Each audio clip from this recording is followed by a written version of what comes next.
my question is, and I've asked, when you're losing weight, you're burning the body fat.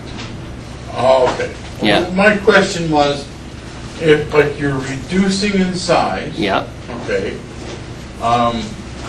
do you like do bathroom more, like bowel or unit more? But everybody says no, they don't. Well, where does everything go? Like, Where does it go? like you're losing, but you're not expelling. Right. Is it energy? I don't know. Yeah, you're exactly, you said it. In other words, one way you could get rid of fat is you could think of this as kind of liposuction.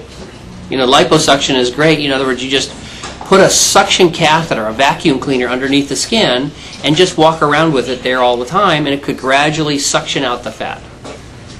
And is that what happens? Or you could somehow suction it, you could get it plugged in where it comes from underneath the skin into your colon, and you could just poop it out. Right. Have run a pump constantly, taking fat from underneath the body and dumping it out your bottom.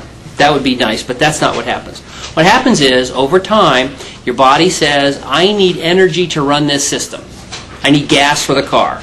Okay? Fat is stored gas for the car.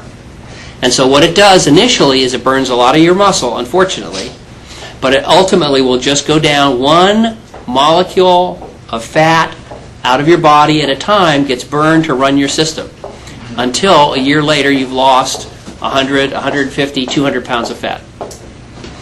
And it just basically is energy metabolism. It's nothing more than there happens to be a gas line that goes from your tank of gas, which is your tummy, and your hips, and your bottom, and it goes up into the rest of the body, and it burns. It burns it just the way gas burns, except at a lower temperature and with a catalyst so that it burns slowly and under control as opposed to an explosion in the engine. But it's the same kind of thing. It's oxygen and carbon forming carbon dioxide, which you breathe out. Okay. So exercise is very important. Ooh, let's talk about, actually, let's do that separate, because that's a good question.